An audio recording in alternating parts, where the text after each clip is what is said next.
Now, the idea of synthesis is integral to the entire project that Kant is engaged in. Why is it integral? It is integral because synthesis is going to give us that category of knowledge that is Kant's own contribution to a new type of knowledge. And that new type of knowledge is going to be a priori synthesis. Okay, so let's define our terms a little bit so that we can orient ourselves in the territory of Kant's project. So you have a distinction between a priori and a posteriori, and in Kant's distinction of a priori and posteriori, a priori refers to knowledge that you have prior to any experience whatsoever. Okay, so it's going to be knowledge, and we can debate what is meant by knowledge, and it will become clear, or clearer rather, what is meant by knowledge as we proceed through Kant's arguments. But it is, because all knowledge will be propositional, or to use Kant's word, it will involve judgments. So this is what in the Western tradition is the core conceptualization of knowledge, which is knowledge that. Right? Knowledge is propositional. It has to do with judgments. I represent knowledge through propositions. Now, propositions aren't the same as sentences, but for our purposes, you can think of propositions as expressed through language and through sentences. And what Kant is going to call this judgment. All right, so far so good. Now, so we have the distinction between a priori and a posteriori. And a priori essentially refers to knowledge that you have without any input from the world whatsoever. And then we have a posteriori knowledge, and a posteriori refers to knowledge that you get from experience. So to give an example, if I say all bachelors are unmarried, and I say that all men are mortal, or rather, maybe that's not a good example. If I say all bachelors are unmarried, and then if I say that all objects are heavy, the first proposition is something that I know by definition. So I know that prior to experience. So it is a priori. Let's start with a distinction between analytic and synthetic, and then go with a priori and a posteriori. So an analytic proposition is a proposition wherein the subject is contained in the predicate. All bachelors are unmarried men is an example of that. A circle is round is an example of that as well. A synthetic proposition is a proposition wherein the predicate is not contained in the subject, but rather the predicate adds something new to the subject. Okay, so if I predicate to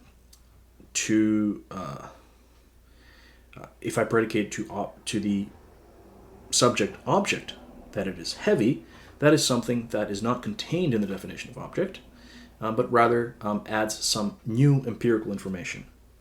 In this case, empirical, but it doesn't have to be empirical, and we'll see why that is. So, in a nutshell, that is the individuating criterion between analytic and synthetic judgments for Kant. So, judgments have to do with propositions, and propositions are organized through concepts. Okay, and concepts are expressed in words, and words are organized into sentences.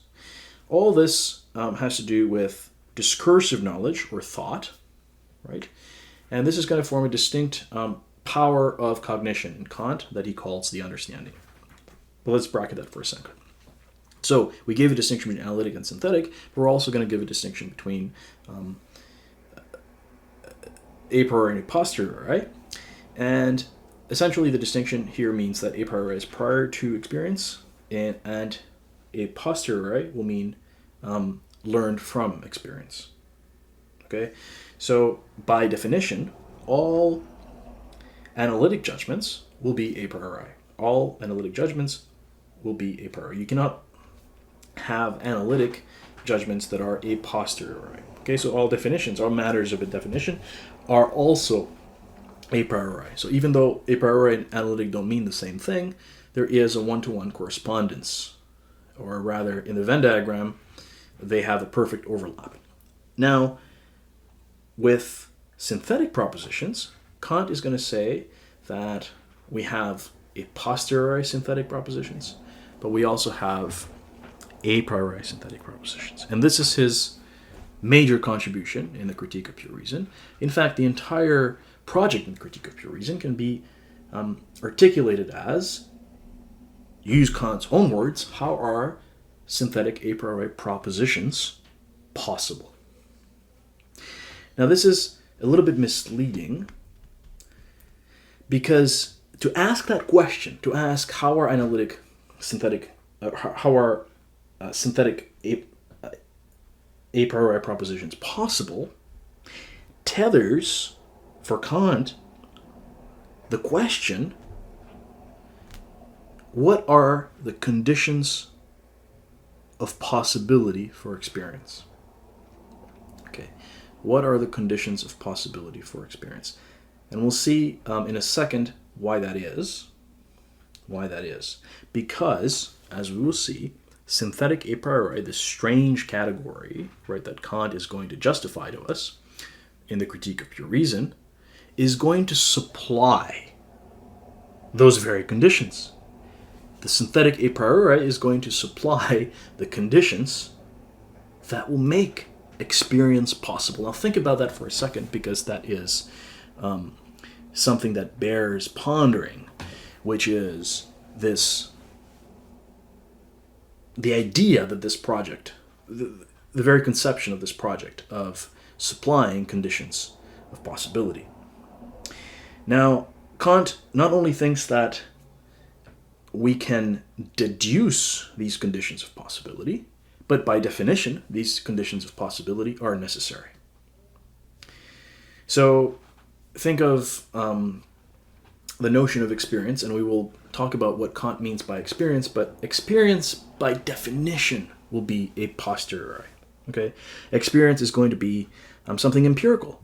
That thing that is empirical, experience, is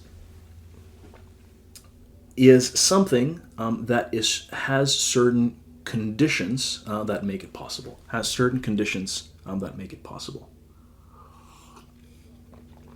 Okay, so as I said, by definition, experience is empirical. And what Kant is going to supply is how it is that this experience is possible. And he's going to argue that to engage in asking the very questions of how experience is possible is tantamount to being able to supply certain necessary conditions. So the conditions of possibility for experience are at the same time conditions that are necessary. Okay? Now, you may ask, and Kant will assert this, that all we are acquainted with is experience. So the relationship that we have to the world is itself experience. Everything that occurs in consciousness, in thought, in the mind, in perceptions, Kant is going to call this experience. Okay? And experience is experience of objects in the world, inner sensations, experience of the self. All of these things are, for Kant, experience. Right? They come together in this unified cast, right? As experience for someone, for a self, and we'll talk about that later, why that is significant. But it's all experience. It's almost tautological that everything that we experience is experience, something like that. All right, so that's so far so good. But so he's asking, what are the conditions? What are the necessary conditions of experience? And those necessary conditions, he's going to say, are knowable. This is the interesting part. And these necessary conditions, not only are they knowable, and they're knowable via what are called transcendental arguments, which is arguments that supply necessary conditions for the possibility of something. Not only are they knowable, but they are also completely a priori. And they are a priori in the sense that they are not part of the empirical world, right? But they structure experience. So they are part of experience in the sense that they structure it, but the content of these necessary conditions is given prior to experience. So not only are there necessary conditions for experience, but these necessary conditions have to be given prior to experience. So this is what Kant essentially thinks. They have to be given prior to experience. So we're after the conditions of possibility. Now, in the first talk, we spoke about how Kant analyzes experience, and he analyzes into two components, into two parts. We have the perceptual part, right? The part where it has to do with the senses, with sense impressions, all the senses. And we have the part that he calls discursive, that has to do with thought. Okay? So experience consists of a thought component, but it also consists of a perceptual component. Kant is going to call the perceptual ability of the mind sensibility. He's going to call it sensibility. And the sensibility is going to be marked by what he calls receptivity. Okay, so the mind has a capacity to receive information, That information is sensible, but in order to receive that information has to conform to the conditions of sensibility. And the conditions of sensibility are going to be what he calls intuition. So the conditions of sensibility are the conditions under which any sense impression or any sensory information in the world is able to be received. Okay? And he's going to argue that there is something pure that the mind contributes that is called the form of sensibility. So the conditions to receive any perceptual information has to conform to the pure condition of the mind, which he calls pure intuition. Pure intuitions are two: they're space and time, and they're not concepts, they're not objects, they are forms of sensibility. They are the formal cast under which any sensory impression can be received at all. Okay? So, with this said, this is a very, very important component of Kant's project, is the idea of intuitions. And they're going to factor in the constitution of synthetic a priori knowledge. So, the forms of space and time are not things that are not concepts that we infer from the world. They're not objects in the world. They are the condition through which any appearance, or rather any perception, can be given at all. So they are conditions for the givenness. So the receptivity characterizes sensibility, and sensibility has a pure component, intuition, space and time. It has an empirical component, which is when space and time is applied to the matter of sensory data, and their combination will give us sensation. Okay, so any sensation that you have, for Kant, is the structuring of empirical input according to the conditions, the forms of sensibility. All right, and that is the spatio-temporal organization. It is a spatio-temporal organization. That said, Kant is going to use this phrase later on. He doesn't use it initially, which is sensible intuition.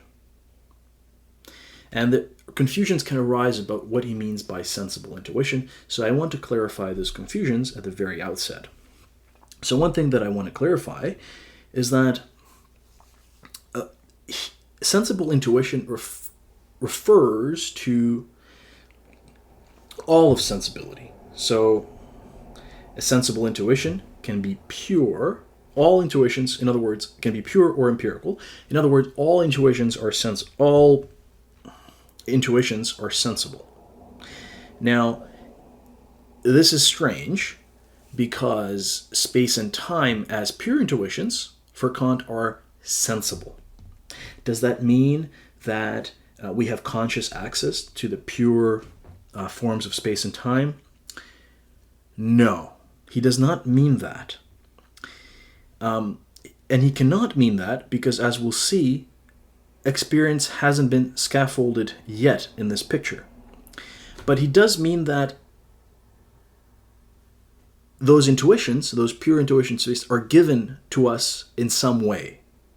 So they are sensible. What about sensation?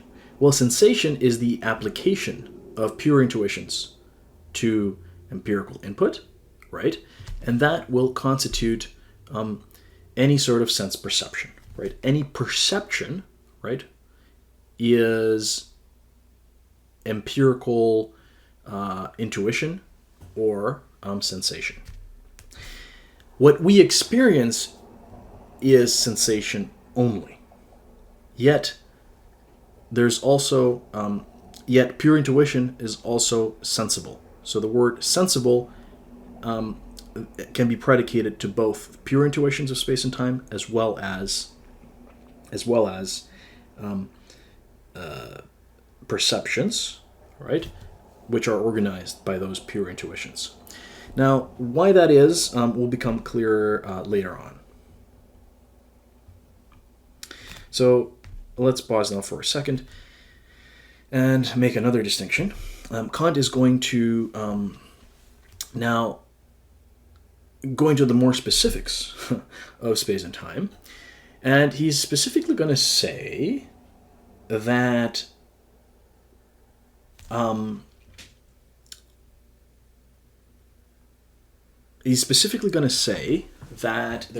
there's two types of sensations. There is inner sense and outer sense. And in general, inner sense is going to correspond to the pure intuition of time, and outer sense is going to correspond to the pure intuition of space. So time belongs to what he will refer to as inner sensation, and space will organize what is outer sensation.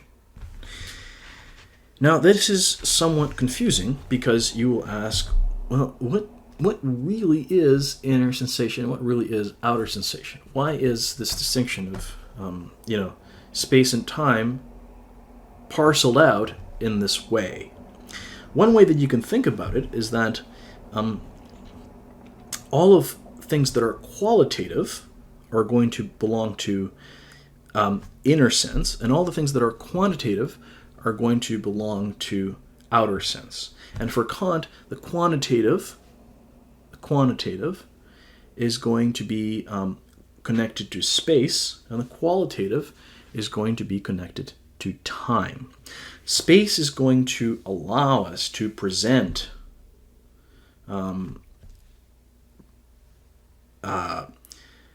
empirical goings-on or perceptions that are organized according to a determinate location and in community with each other.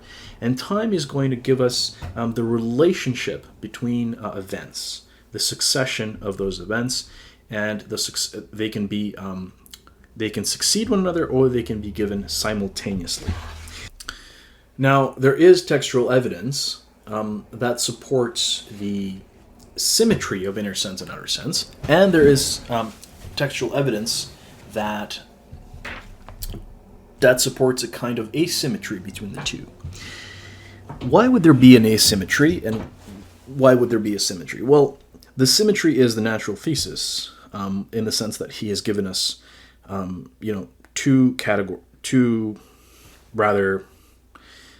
dichotomy. There is inner sensation, and then there's outer sensation. Outer sensation is the perception of objects, and the inner sensation is anything that we experience internally, such as feelings, etc. But it's actually more complicated than that. So in B51 and A35, Kant is going to say that time is the formal a priori condition of all appearances generally.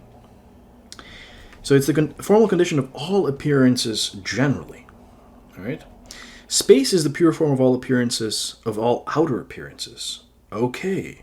So that's already hinting at asymmetry. So time is the formal condition of all appearances, whereas space is the pure condition of only outer appearances. Right. This is what he seems to be saying here. And he says then, as such, it is limited as a priori condition to just outer appearances. So space is just limited to outer appearances. But all presentations, whether or not they have outer things as their objects, do yet in themselves, as determinations of the mind, belong to our inner state. And this inner state is subject to the formal condition of inner intuition, and hence to the condition of time. Therefore, time is an a priori condition of all appearance generally. It is the direct condition of inner appearances, and precisely thereby also indirectly a condition of outer appearances. If I can say a priori that all outer appearances are in space and are determined a priori according to spatial relations, then the principle of inner sense allows me to say quite universally that all appearances generally, that is to say, all objects of the senses, are in time and stand necessarily in relations of time. So what does Kant mean here?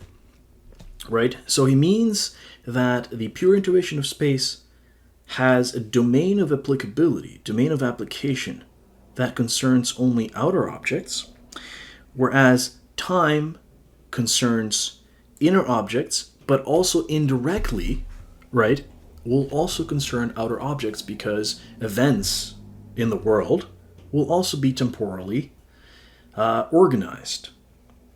Okay, so there in this passage, there is evidence of an asymmetry. Time is the condition of all appearances, whereas space is the conditions of external appearances only. Right, so time saturates all of experience, whereas space does not saturate all of experience. Space only saturates experience of external objects. Okay? So it is important to keep this in mind, because this asymmetry between the pure intuitions, between space and time, is going to factor in his very characterization of what he means by synthesis. And time is going to have an asymmetrically more central role to play in synthesis. Okay, so now that I've gotten that out of the way, we're going to jump to discursive knowledge and thought and concepts, ideas, etc., in order to get what Kant means by synthesis. So we have said that there are two pure intuitions.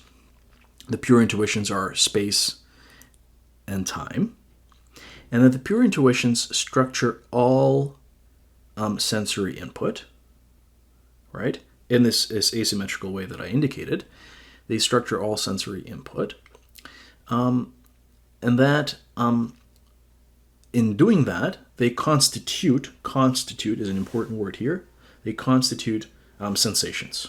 And then sensations can be inner sensations and outer sensations. Inner sensations are marked by time, outer sensations are marked by space, but indirectly, outer sensations are also marked by time, because time is the formal condition of all experience. All right, and we don't have experience yet. We will scaffold now to what Kant means by experience. So Kant is going to use the word manifold. All right, so what's going to be given to us prior to any experience whatsoever is going to be a manifold. All right, what does he mean by manifold? what does Kant mean by manifold? This is a very good question that is not entirely clear in Kant. So the manifold will be the unorganized flux presented to the senses. Okay, the unorganized flux presented to the senses. Now there are two types of manifolds. We have a pure manifold, space and time, and we have an empirical manifold, which is space and time organizing actually sensory input. These distinctions between pure and empirical will recur throughout the discussion, and they are central to understanding things. So keep in mind that there is always a distinction between pure and empirical. Now, there's going to be a manifold that is going to be given prior to any information, prior to any sensory data, and that manifold is the manifold of space and time. This is, for Kant, not enough to constitute experience, and it is because this manifold is indeterminate. It is indeterminate. It's not structured, it's not combined, and it's not combined in the right way. So what is he going to say? He's going to say that this manifold has to be combined in the right way, it has to be structured in the right way, and not only has to be combined and structured, but it has to be combined and structured in such a way that is experienced by a unified subject, the self, the I, in order for there to be any cognition of objects to begin with. All right. So we spoke about sensibility. Sensibility has to do with the ability of the mind to receive sensory information and the conditions under which it can receive it to begin with, right? The conditions of possibility of receiving any sensory information, space and time. There is another power of the mind that Kant will call the understanding. And the understanding is marked by spontaneity. So if receptivity is passive, spontaneity is active. If receptivity is passive, spontaneity is active. It is constantly acting out and doing things. And as we will see, what it's doing is it's synthesizing. What it is doing, it is synthesizing. So synthesis will be a power of this other faculty of the mind that he will call the understanding. Now, it is important to also note in this distinction between passive receptivity and active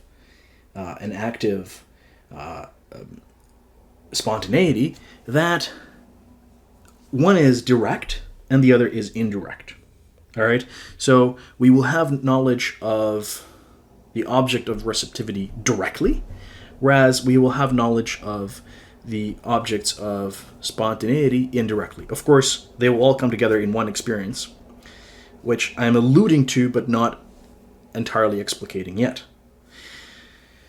So, wonderful. We have receptivity. Receptivity gives us perceptions, organized spatio-temporally, and then we have spontaneity, which we have so far said it has to do something with thought.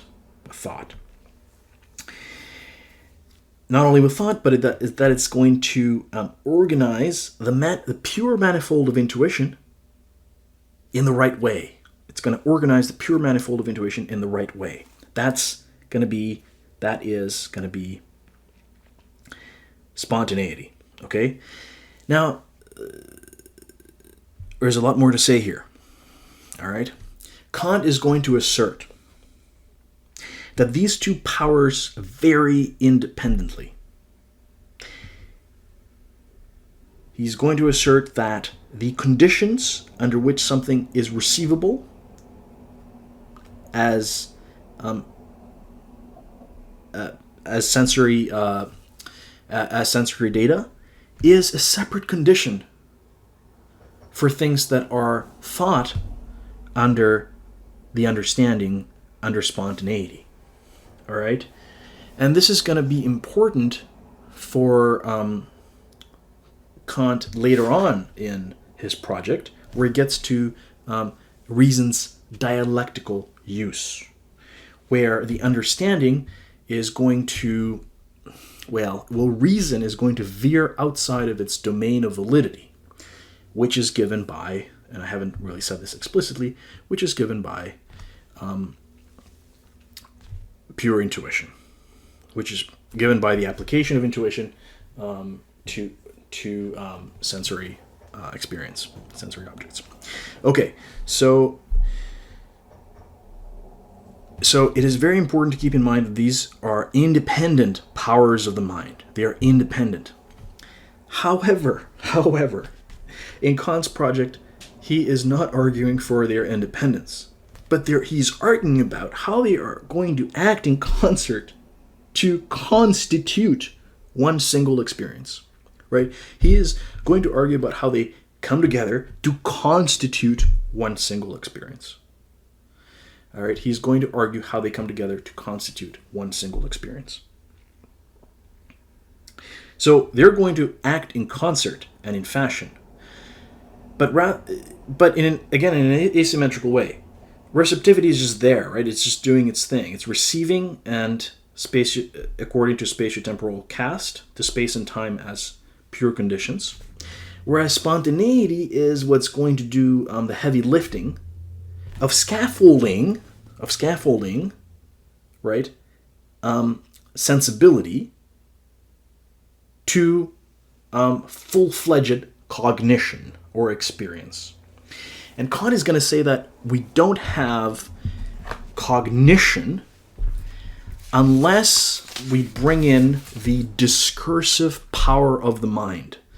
We have no cognition unless spontaneity, through the understanding, which works with concepts, is going to organize and present the matter that is given to us by sensibility into the right way. Okay, so we don't have cognition yet with just sensibility, right? We don't have cognition yet with just sensibility. We also need the understanding. Now, here is what you need to keep in mind as we move through this, is that we said that the pure component of receptivity. We said that the pure component of receptivity, of sensibility, is pure intuitions, which are space and time. Now there's going to be a pure component to the understanding. And that pure component are going to be the categories, which are concepts that are a priori. Concepts that are not given at all by experience, but are the conditions under which we can have experience. Okay? And these concepts are not alone sufficient as conditions of experience, but they are a necessary component of the conditions of experience, and we will see that they are a necessary component insofar as they allow us to form judgments. Okay? But not only to form judgments, to synthesize possible objects. So there is pure intuition, space and time. They're not concepts, they're not objects, they're forms of sensibility. And then there is pure component to the understanding, that is a set of concepts that will universally apply to all possible experience. Now, these pure concepts, that are the categories, are going to play a constitutive role in synthesizing the undifferentiated, unstructured manifold of space and time into a set of principles that are apodictic, Kant's term, meaning necessary, as conditions of possible experience. All right.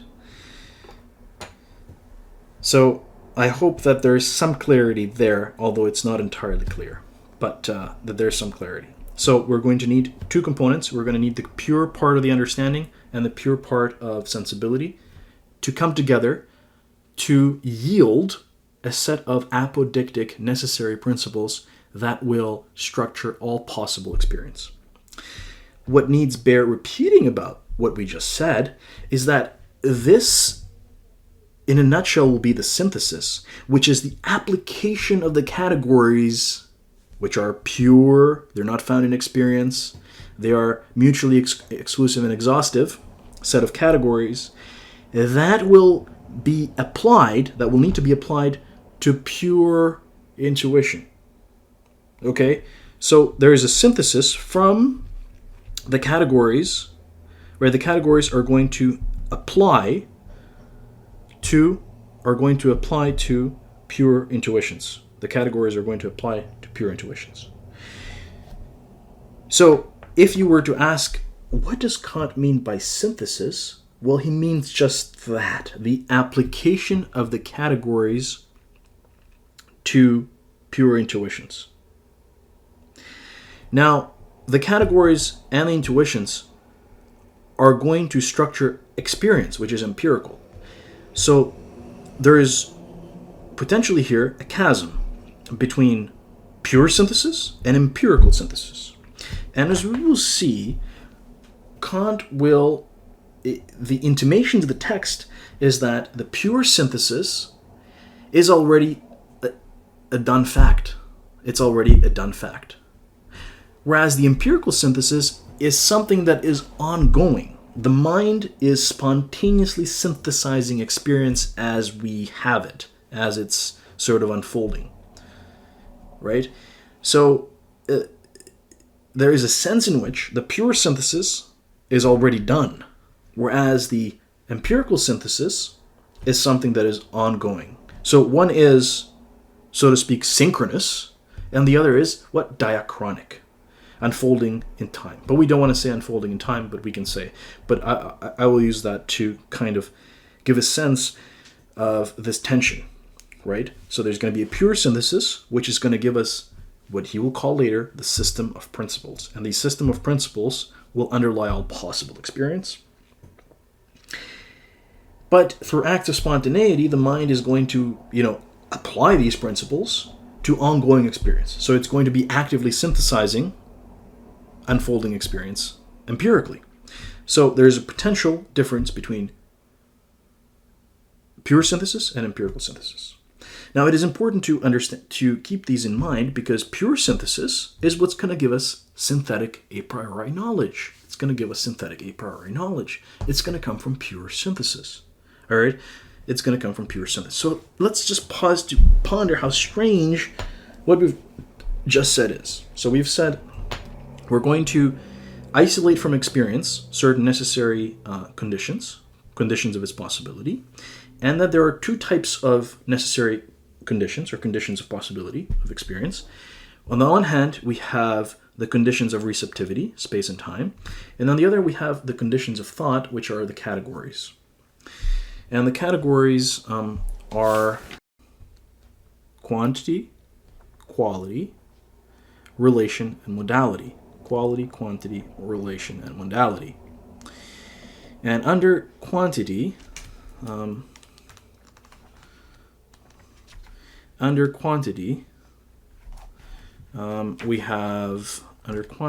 have unity, plurality, and allness. Under quality, we have reality, negation, and limitation. Under relation, we have inherence and subsistence, causality and dependence, community. And under modality, we have possibility, existence, and necessity. All right, so there is what? 4 times 3, there's 12 categories. Again, we have quantity, which has unity, plurality, and allness. Quality, which has reality, negation, and limitation. Relation, which has inherence, causality, and community. And modality, which has possibility, existence, and necessity. Now, I'm not going to go into the logical distinctions between each of the categories, but I will cursorily talk about them, because it's not important to get in the nitty-gritty of that for what I want to achieve with this discussion, but it is important to keep these in mind.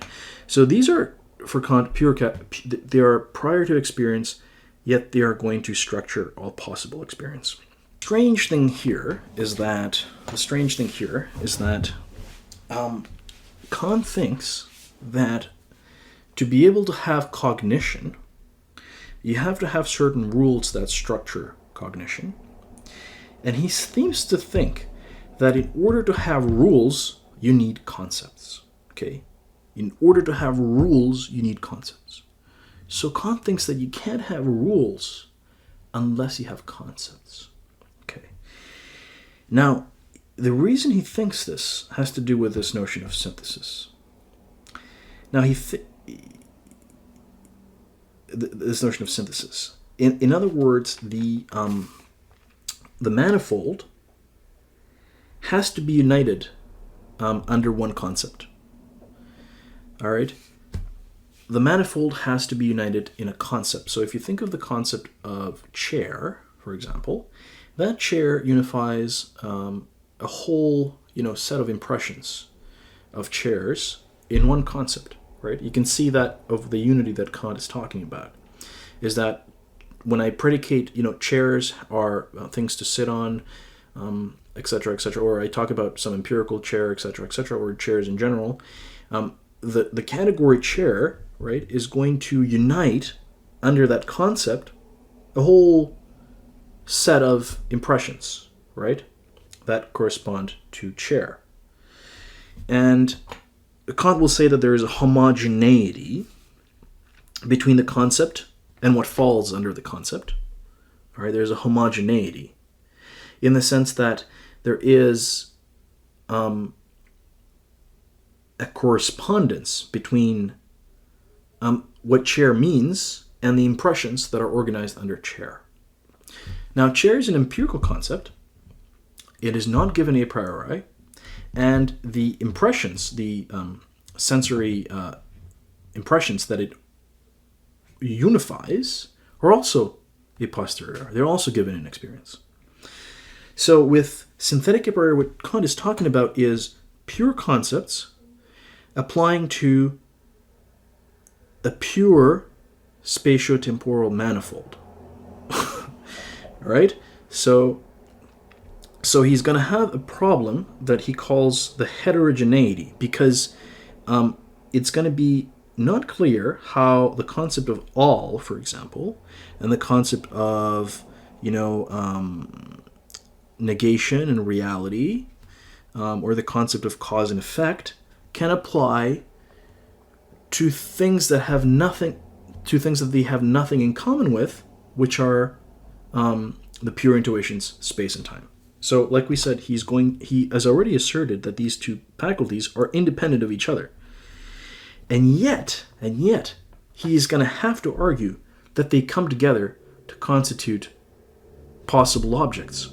They're going to allow us to synthesize objects of experience. Okay, so there is a tension already between the independence of these two faculties and their interdependence in giving us constitutive rules to experience. All right? They're going to give us constitutive rules to experience. Now, what Kant is going to say is that, well, so he has something called the A deduction and the B deduction. And the A deduction, in the A deduction, he offers a threefold account of synthesis. In the B deduction, he kind of plays that down. But in each of these accounts of synthesis, he's going to introduce a new faculty, the faculty of the imagination. And the role that the imagination plays in synthesis is rather ambiguous, or not entirely clear.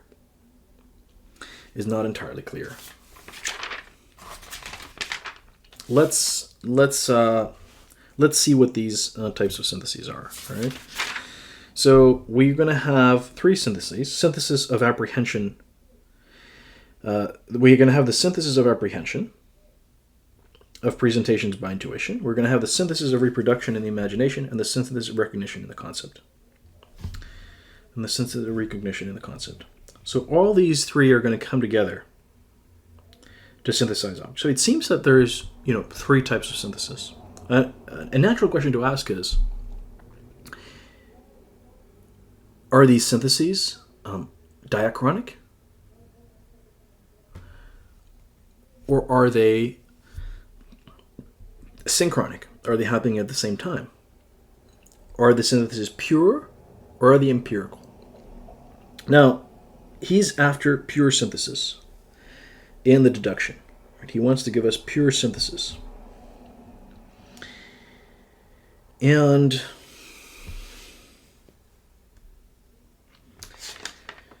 the imagination is going to be that transcendental power that will mediate, that will be the midwife between sensibility and the understanding. So the understanding is going to operate according to concepts, and sensibility is going to operate according to direct representations, right?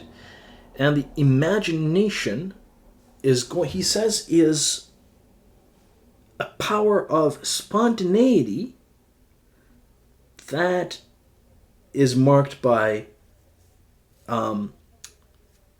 receptivity. All right, so what does Kant mean by the imagination?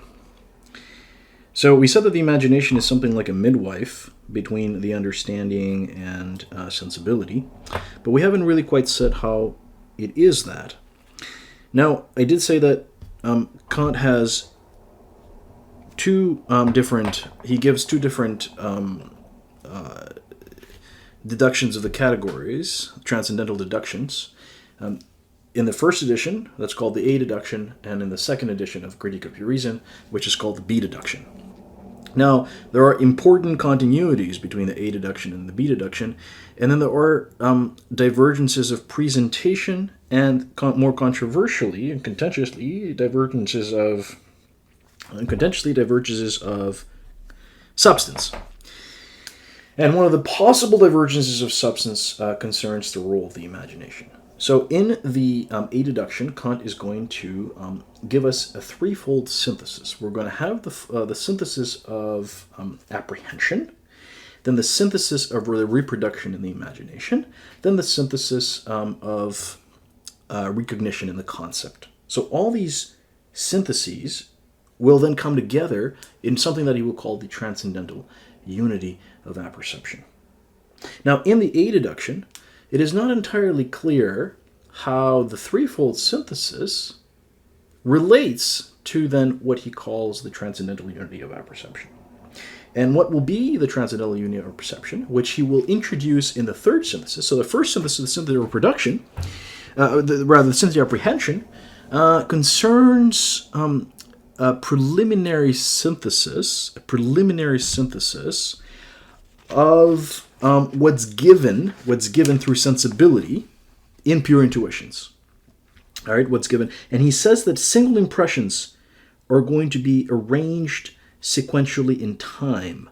So time, or pure inner sense, is going to have a contribution here in the synthesis of apprehension that will do some organization, some arranging. So there is this first synthesis. Now this first synthesis for Kant will be necessary so that we have a second synthesis, and this will be the synthesis of the imagination. And prima facie, at face value, it would appear that the synthesis of reproduction will be the ability to reproduce direct presentations without the objects being present, right? Without the objects being present. But rather what Kant will say is the reproductive synthesis of the imagination consists of the combination of the apprehensive synthesis, the synthesis of intuition into the synthesis of intuition into an image, All right, and it's going to not only that, but it's going to give us a sustained sequence where we have prior combinations and prior combinations sustained together to consist a unified sequence. So the synthesis of apprehension will arrange that sequence sequentially in time, but the reproductive synthesis will allow us to sustain it together into a unity. So the first synthesis, all syntheses are acts of unity. This is important. All syntheses, all the threefold syntheses are acts of unity. So the first act of unity is just arranging the impressions so that they can be reproduced. The second synthesis is the unity of that arrangement into some continuous evolving manifold. And then the third synthesis, the synthesis of the recognition and the concept, is bringing the synthesis of intuition, right, and the synthesis of reproduction in the imagination under the unity of a concept. And without that, bringing that into the unity of a concept, we will not be able to have the conditions of possibility for representing objects. Okay, so this scaffolded sense is going to give us full-fledged cognition.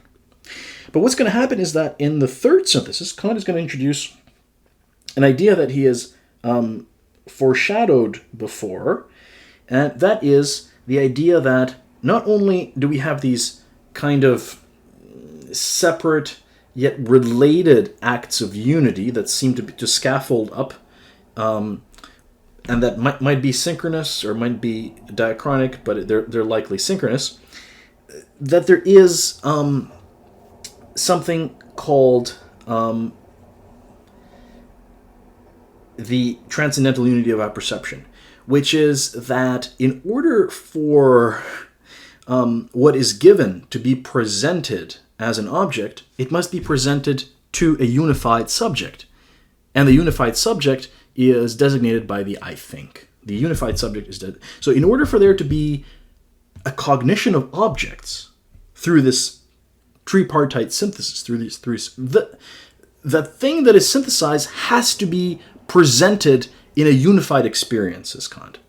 And it has to be presented in a unified experience to the subject.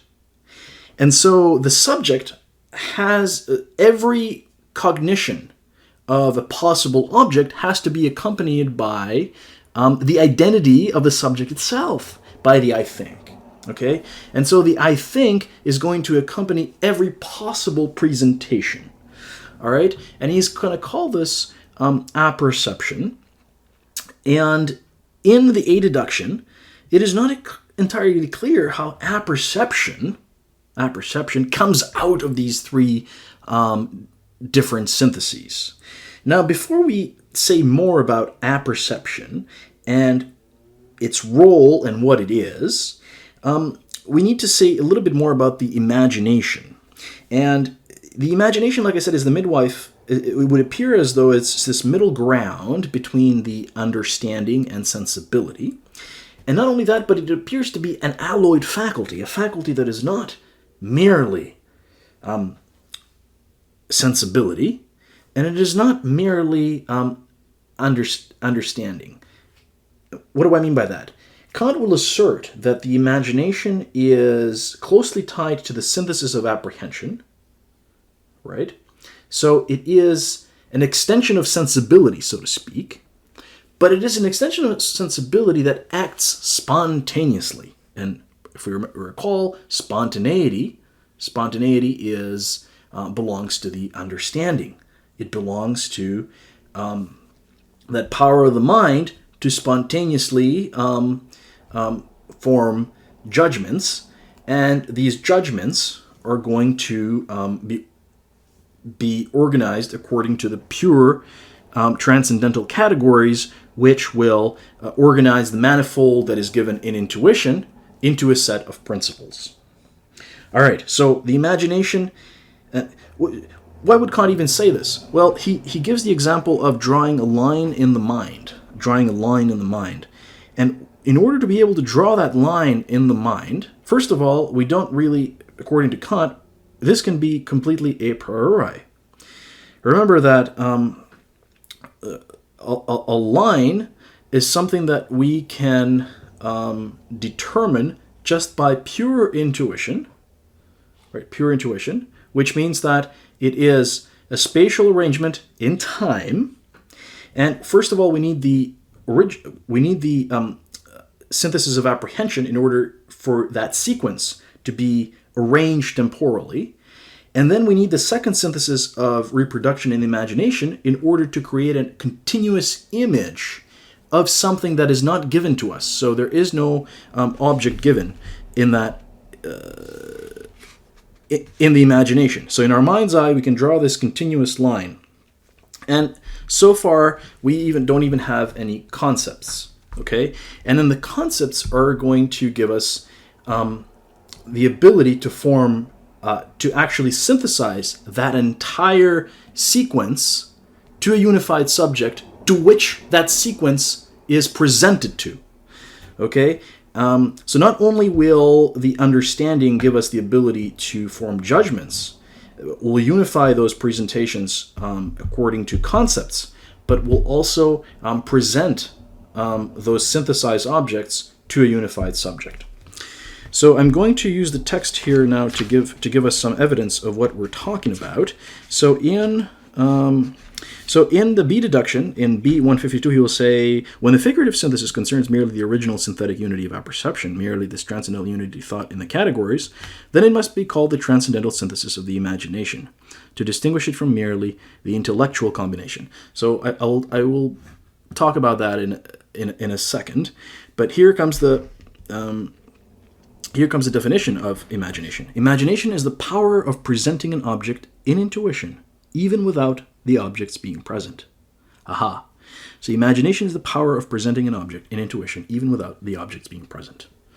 Okay, so I can represent the cup in my imagination without the cup being there. First, I present the cup by means of the receptivity in space and time, and the sensory information being organized in space and time as the cup, but then I can reproduce the cup in the imagination without the cup being present. But this is an empirical representation.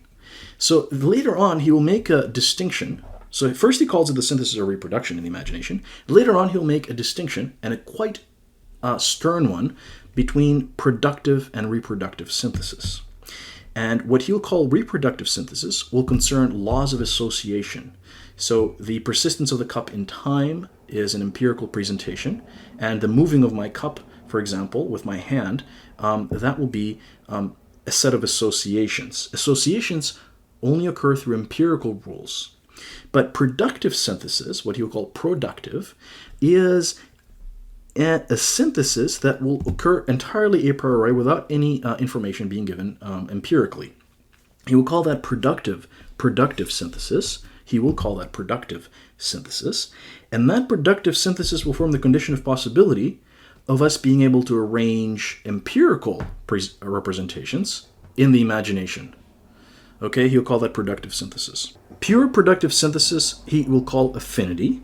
And an affinity is an arrangement of the first synthesis in the imagination, and it's entirely a priori. But what is being arranged a priori to begin with, right? We don't have actual sensory information. We don't have cups and tables and chairs and people and things like that. So what is really being arranged? Well, what's being arranged is the pure intuitions of space and time. So the ability to even generate geometrical thoughts and shapes, that's what's being synthesized. And that synthesis will form a condition of the possibility of possible experience, right? And it will give us apodictic rules for organizing, necessary rules for organizing actual experience. And then by reproductive synthesis, he'll mean a synthesis that is a posteriori. So to harken back to our distinction between pure synthesis and empirical synthesis, so there's two types of syntheses. And like I said before, my hunch in reading the text, in inferring from the text, is that the pure synthesis is something synchronous, something that is post fact. The mind has already synthesized the rules, and then a posteriori or empirical synthesis is that something that the mind does in an ongoing fashion, continuously, to ongoing experience. So it is constantly spontaneously synthesizing experience, and there will be more evidence in the text for this. So pure productive synthesis he calls affinity, and reproductive synthesis is called association. And all of this is in the A deduction, right? You have A deduction. And what he will say here in the B deduction, now I'm reading from the B deduction, the imagination is the power of representing an object in intuition without ever object being present. Now all our intuition is sensible. All our intuitions, I've already mentioned this, which means that pure intuition and empirical intuition are sensible. And hence the imagination, because of the subjective condition under which alone it can give to the concepts of understanding a corresponding intuition, belongs to sensibility. So the imagination, he says, belongs to sensibility. So it's in a way an extension of sensibility. All right. So in the A deduction, it seems that the imagination is related to sensibility, but it's its own distinct power. Here is just an extension of sensibility in the B deduction. Yet the synthesis of the imagination, he says, is an exercise of spontaneity, which is determinative rather than merely determinable, as is sense. Hence, the synthesis can a priori determine sense in terms of its form in accordance with the unity of apperception. In accordance with the unity of apperception. So what the imagination is relegated to, but has still a transcendental role, is to actually determine given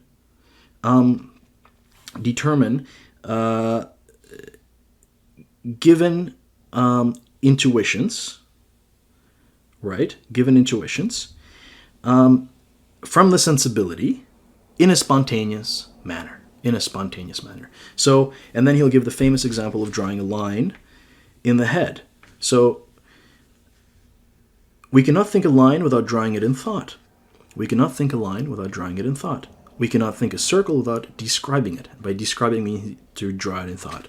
We cannot at all present the three dimensions of space without placing three lines perpendicularly to one another from the same point. And even time cannot present except inasmuch as drawing a straight line.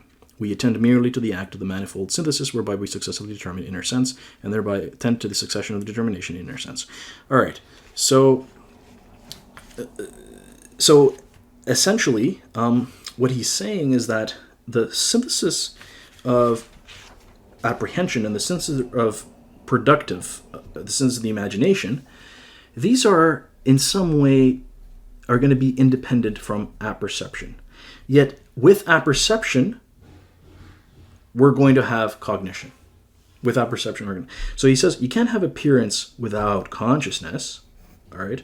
So whatever's happening right now is not going to be appearance, because it will have to be appearance only with the unity of the understanding. So the understanding is going to be unified in this I think. All right. And so like he says here, the imagination is a power of determining sensibility a priori, and its synthesis of intuitions in accordance with the categories must be the transcendental synthesis of the imagination. And he says, hence the synthesis can a priori determine sense in terms of its form in accordance with the unity of apperception. So it has to do it in accordance with the unity of apperception. All right, so there's another distinction that I need to bring about. So I made a distinction between productive synthesis, which is pure and a priori, and reproductive synthesis, which is a posteriori. In the B deduction, he makes another distinction, and this distinction is between figurative and intellectual synthesis. Figurative and intellectual synthesis. So he says, the pure categories of understanding refer, through mere understanding, to objects of intuition as such. We leave undetermined whether this intuition is ours or some other, although it must be sensible intuition. But the concepts are, precisely because of this, mere forms of thought. All right, so the concept of forms of thought, through which, as yet, to determine objects is cognized. We saw that the synthesis of combination of the manifold in them referred merely to the unity of our perception, and was thereby the basis for the possibility of a priori cognition insofar as such cognition rests on the understanding. And hence the synthesis was not just transcendental, but also purely intellectual. Purely intellectual. But there lies at the basis in us, a priori, a certain form of sensible intuition, a form that is based on the receptivity of our capacity to present. Hence, the understanding, as spontaneity, can, by means of the manifold of given presentations, determine inner sense in accordance with the synthetic unity of our perception. And thus it can think synthetic unity of our perception of the manifold of a priori sensible intuition, this unity being the condition of all to which all objects of our intuition must necessarily be subject. And thereby the categories are as themselves mere forms of thought, acquire objective reality. They acquire application to objects that can be given to us in intuition. But they apply to these objects only as appearances, for only of appearances are we capable of having a priori intuition. The synthesis of the manifold of sensible intuition, which is a priori possible and necessary, may be called figurative synthesis. This serves to distinguish it from synthesis that would be thought in the mere category in regard to the manifold of an intuition as such. The latter synthesis is called combination of understanding, synthesis intellectualis, intellectual synthesis. But these syntheses are transcendental, not just because they themselves proceed a priori, but because they are also the basis for the possibility of other a priori cognition. All right, so what he seems to be saying is that there is figurative synthesis, which he is kind of replacing from the first two parts, which is synthesis of apprehension and the synthesis of reproduction in the imagination. He's going to call it figurative synthesis, which is synthesis according to of sensibility, right? He's uniting them in this thing called figurative synthesis of sensibility. And then intellectual synthesis is a synthesis of the understanding. And he is going to moor the self, the identity of the I think, to the synthesis of the understanding. And yet, we cannot have cognition without the synthesis of the understanding applying its powers of synthesis to the figurative synthesis. And that will give us the conditions of possibility of experience. And that will give us full-fledged cognition of possible objects. The unity of the understanding is going to be in relation to the unity of figurative synthesis, or the unity of apprehension and the imagination. And yet, so there's tension here, because all the acts of synthesis, in some weird sense, are the acts of spontaneity, right? Spontaneity does the synthesizing. It is important to say that there is something given in experience, which is pure intuitions, which belong to sensibility. And pure intuitions are sensible, as are empirical intuitions, which will have the pure component in them anyways. But this is just merely passive. It's what's given to us. The spontaneous power of the mind is going to synthesize these undifferentiated manifolds, either pure or empirical, into objects. And it's going to do that through a threefold process, or the twofold process of figurative and intellectual synthesis. However, this process will not be possible unless there is a formal unity of the subject itself. And this is what I will call the formal self. And Kant will use terms like universal self-consciousness. But what he means by that, the synthesis of objects will presuppose the unity of self, and one cannot be given without the other as a precondition. Synthesis performed by the subject, right? Now, there is ambiguity here whether this has to be a conscious activity or a not conscious activity. And my reading is that it has to be at least potentially conscious. But what I mean by potentially conscious is that every presentation will be accompanied by the I think. All right? But the I think that you experience, that is only the empirical self. All right? So you never have, strangely, you don't have experiential access to the formal self. The formal self he calls the transcendental unity of apperception. And the formal self is the precondition for all possible experience. So you cannot have an experience of an object unless the understanding is unified as the identity of the subject. All right, is the identity of the subject. So there is pure apperception and empirical apperception, which goes in hand with the distinction between pure synthesis and empirical synthesis. And pure apperception is the formal self, and this is a purely formal. It has nothing to do with who Bob or who Mary is, and the experience of Bob and Mary in the world is just a formal element of their mind to be unified in order to have any cognition at all. All right? Strangely, Kant moors this unity of apperception to the discursive faculty of the understanding. And what's difficult to actually tease out is how this unity of the self, which, by the way, he calls an analytic proposition. Why is it an analytic proposition? Because it's merely asserting the identity that we are already necessarily acquainted with. So we are always already acquainted with the I think in every possible experience. And to assert that the self is unified is just to express a tautology. So the transcendental unity is an analytic proposition, but, and here comes the important part, is this quote where he says that the I self-identity possible, where is it? Hence the synthetic unity of the manifold of intuitions. No, this is not the right. Yeah, this is the quote. The analytic unity of apperception is possible only under the presupposition of some synthetic unity of apperception. So the analytic unity that I give presupposes the synthetic unity of apperception. Strangely, though, he thinks that this is the unity of the subject as a thinking thing.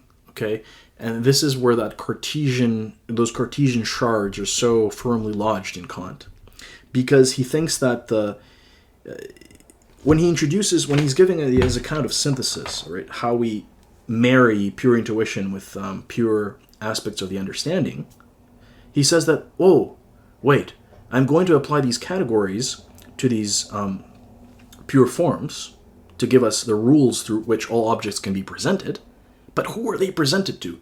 There has to be a unified subject wherein is in relation to these representations, all right? And that's what he calls the transcendental universe. So there's a formal unity of self that is a transcendental precondition of any possible experience. And yet, he says that this formal unity of self belongs to the understanding. So the understanding is not just the application of the formal application of the categories to intuitions, as a computer would, right? In a computer, you have a syntax, and you have a formal language, and you apply that formal language.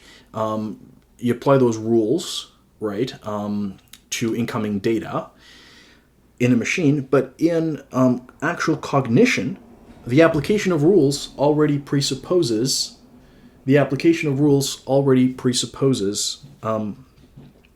has to presuppose a unified subject. Otherwise, there would be no consciousness of cognition at all, and therefore you wouldn't even have cognition. So you wouldn't even have cognition. All right, so the formal self is a formal condition, just as are pure intuitions, just as the categories, and the formal unity of the self allows the application of the categories to to organize the synthesized manifold under apprehension and under productive synthesis of the imagination. Okay, and that's going to yield a set of principles that are necessary that will underlie all possible experience. Okay? Now, you have to, like I already mentioned, ask yourself why Kant thinks that the unity of consciousness is intellectual, is discursive, it's conceptual, right? Now, you do see that he thinks it's conceptual in one sense because that formal unity is going to give us the I think, and the identity of the self is itself an analytic proposition that is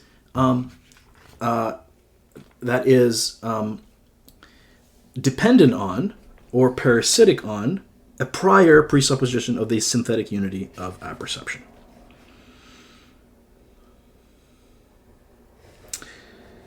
Okay. Anywho, so in order to, and he also mentions that combination is a power of the understanding, and combination is something that we can only do through concepts.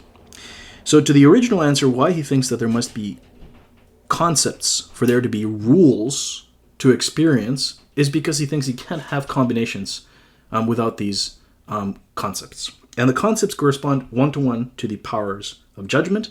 So because he thinks that the pure categories are the forms of all possible judgments as applied to our intuitions of space and time, which give us possible experience. All right, so I did mention that the unity of our perception sits strangely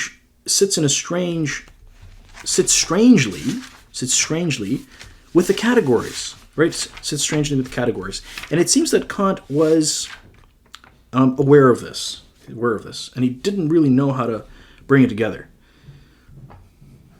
So he recognizes this, and in B146, which is a very telling passage, he says, the categories are only rules for an understanding whose entire power consists in thought, i.e., in the act of bringing to the unity of our perception the synthesis of the manifold that has an intuition been given to it from elsewhere, namely from sensibility. Hence, such an understanding by itself cognizes nothing whatever, but only combines and orders the material for cognition, i.e., intuition, which must be given to it by the object.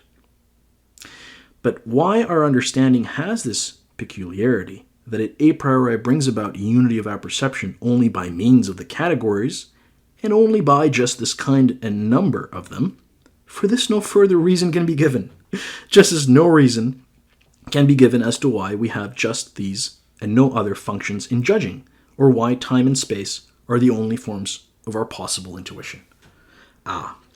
So he seems to recognize that there is an element of bruteness or primitivity, one to the categories, the pure intuitions, other than him thinking that they are the only necessary conditions for possible experience. But the other thing that he acknowledges is that he doesn't really know how the categories apply to apperception, except that apperception is a necessary condition for judgments at all, because you couldn't have judgments without there being a formally unified subject. And a formally unified subject is just the bringing of the manifold of intuition and the application of the categories to that manifold of intuition to generate universal or necessary principles in one experience that is then manifest to the subject. Okay, in one experience that is manifest to the subject. Okay, so the overarching unity will come from apperception.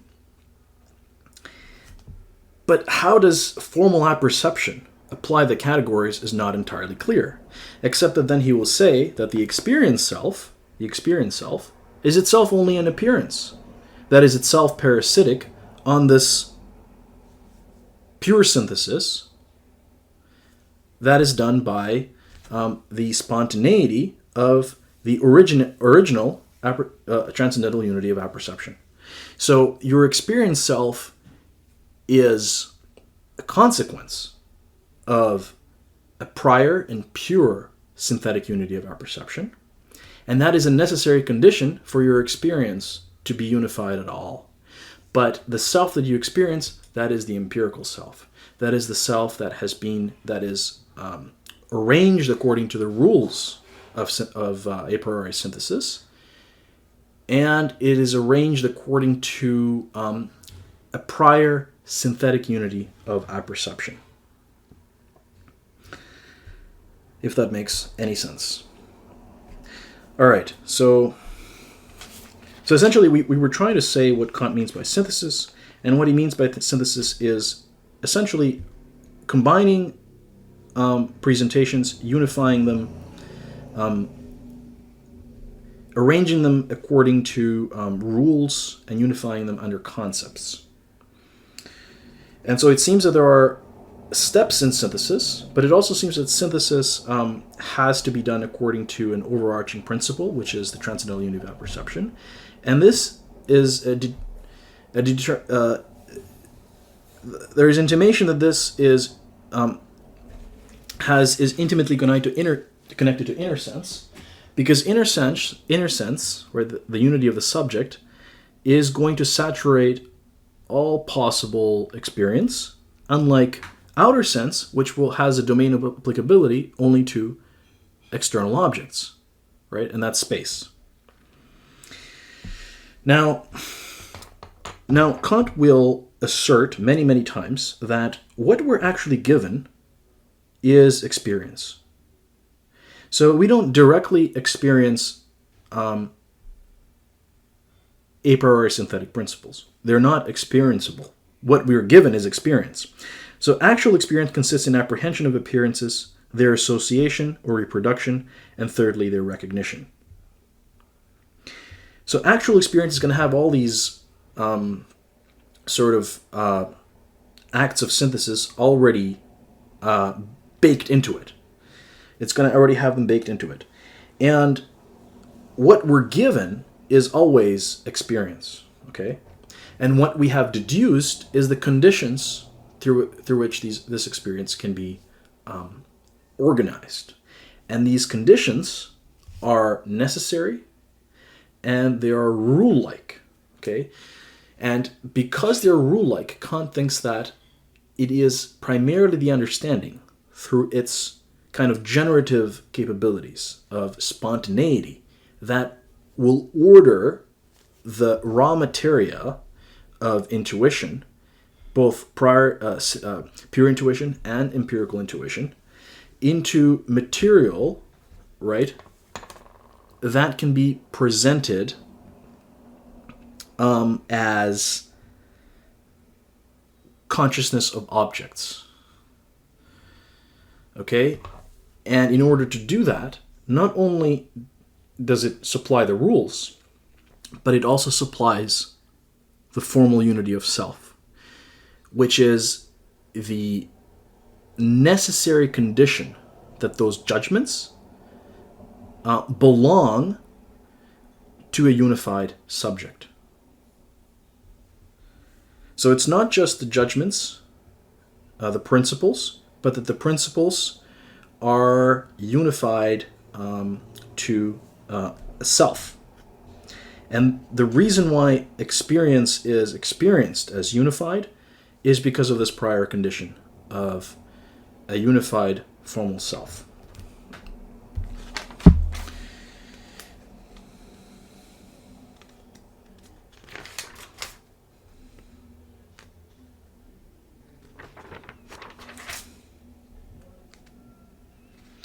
I didn't touch so much on self-consciousness because that is also important.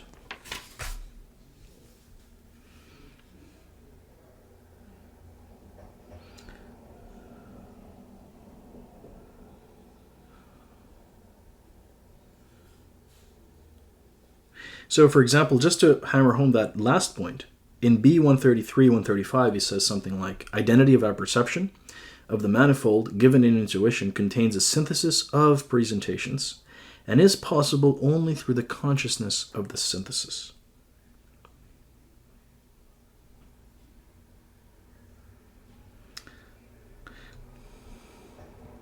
So the subject's formal identity is inferable from the constant act of unity through my adding one presentation to another and being conscious of their synthesis. This is a very difficult part that we have to maybe explore a little later. But there is a sense that you are conscious of the... you're constantly kind of adding presentations one to another to your empirical self, and the formal unity of the self is inferable from that. And only because synthesis performs acts of unity, unifies the presentations, can the identity of the subject be presented at all. All right, so the fact that we are presented with a unified experience presupposes this unity of our perception. The analytic unity of ours is only possible under the presupposition of some synthetic unity of our perception, like I said earlier. B135 says, hence synthetic unity of the manifold of intuitions as given a priori is the basis of the identity itself of our perception, which precedes a priori all my determinable thought. Now, so apperception is not going to give us synthesized objects by itself. Apperception is only going to be able to create possible judgments, but unless those possible judgments are constrained by pure intuition, not only will we have not the synthetic system of principles, which we will discuss later, but we will also not have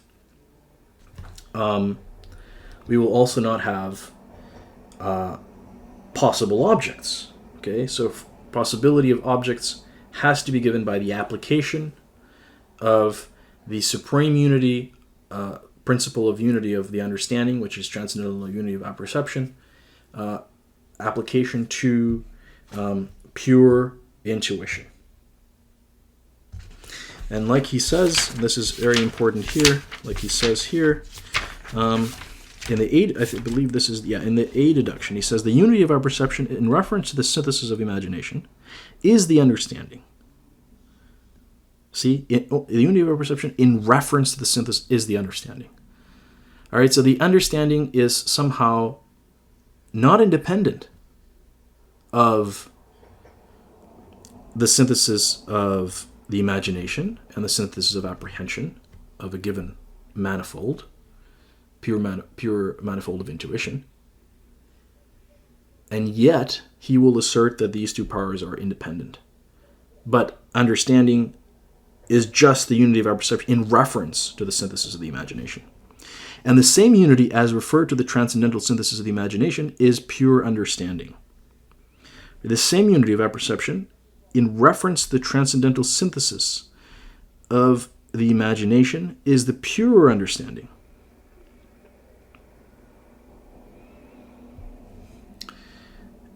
And the pure understanding is what will matter here to give us synthetic a priori principles.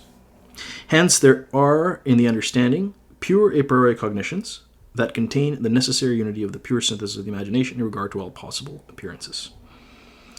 So there are many tensions, but one of the tensions is that Kant wants to moor the understanding to pure intuition, and yet he asserts several times in the text that the power of the understanding, including its overarching unity of apperception, is independent from receptivity, and yet and receptivity is independent on the other, conversely from the understanding. So there's a symmetry of independence, and yet the system of principles, right? The what is going to the constitutive rules of possible experience are going to be contained in the marriage of the two. So he doesn't really explain why it is that these independent powers come together, or what makes them come together to give us possible objects, to give us synthesized possible experience. Because he seems to say that they can vary independently. One interpretation is that the understanding only applies to pure or empirical intuition, so it has a domain of applicability in complete synthesis to pure intuition, right? Which gives us transcendental idealism, and then reason, which will be once we have scaffolded all the way to an experienced self that can produce judgments and has synthesized objects. Reason, this kind of conscious and voluntary application of principles, reason, this is what's going to vary independently from the constraints of pure intuition and the constraints of empirical intuition.